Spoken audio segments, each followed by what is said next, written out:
Hey everybody, it's Jess. Today we are doing a quick holiday card. It'll probably be my last one for 2012. And we're just starting off with a piece of standard size cardstock. It's just cut down to an A2 size, 4¼ inches wide by 5½ inches tall. So it's a top folding card. And then I have a piece of pattern paper there. That's from My Mind's Eye, the 12 Days of Christmas. It's the big 12 by 12 sheet. And that is cut down to 4 inches wide by 5¼ inches tall. So that will create a 1/4 of an inch border around the whole thing. The main reason I wanted to create today's card was to try out the chalkboard stamping technique that I have seen lots of other card makers try, and it is so cute, and I thought it would be really fun to try out for the holidays. And I actually have these stickers here from American Crafts. They're intended for Halloween time, but they have just plain labels, so they will work for any time of year, and they are chalkboard label stickers, so this made it super duper easy. So I'm busting out some Market Street stamps there. That's the Essential Holiday Elegance set. And this set is probably perfect for this technique. If you have this set, definitely try it. It is made up of a bunch of different holiday messages in a lot of different fonts and formats. So it really just lends itself nicely to this technique. And that's Lawn Fun's Bows and Holly there. And I thought I was going to use that little holly for this, but it just didn't fit on there with everything very nice. So I decided to take out a couple of different sets. And I think I ended up using 2 other Lawn Fawn sets instead, and it was Frosty Friends and Ornate Ornaments. So what I'm doing here is just experimenting with how I want everything to line up. I want to create just sort of a not really layered, but stacked look that would be like hand drawn, like you would do it yourself. So I've come up with a configuration that looks good to me, and I just have some black cardstock there that I'm doing a test stamp on.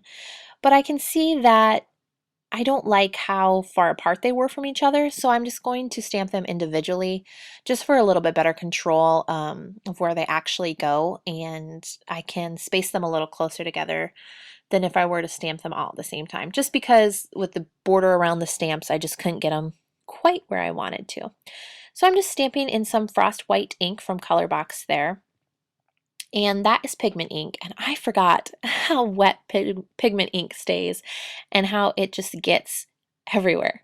So luckily this technique lends itself to being kind of messy, but mine got way messier than I intended. So it was just a learning experience. This was the first time I did this.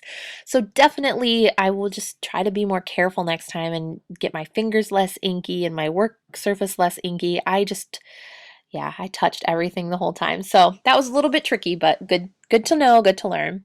So I'm drawing outside a little line on the label there with my white Signo Uniball pen. And then I have a little makeup sponge there, and I'm just sort of, since I've already made a messy look accidentally, sort of, I'm trying to make it look like I did it on purpose. So I'm just sort of smearing things around there like to create sort of a chalkboard dust kind of look.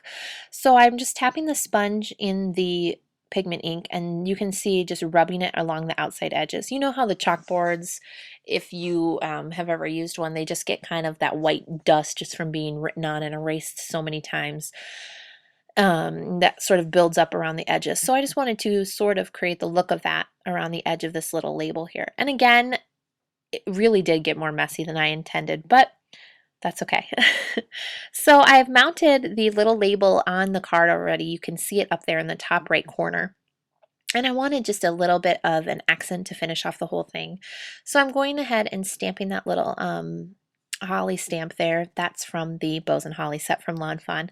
And I'm just going to do really simple Copic coloring, just using 2 colors, YG67, which is moss, and then R29, which is lipstick red.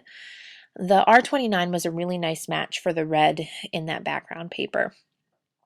So like I said, I'm not going to do any complex shading or anything here. Just coloring in the little berries red, and then I will color in the leaves with the green. And then I go over the edges of the green on the inside just a little bit, just for a little tiny dimension, but all the same marker. Now I'm just gluing those on there with some multi-matte medium, and then going over the berries with some glossy accents just to give it a little sparkle and shine. And that's it. This card was Pretty quick and easy, and a lot of fun to try that technique. I highly recommend it. For more, you can check out my blog, jesslarsondesign.com.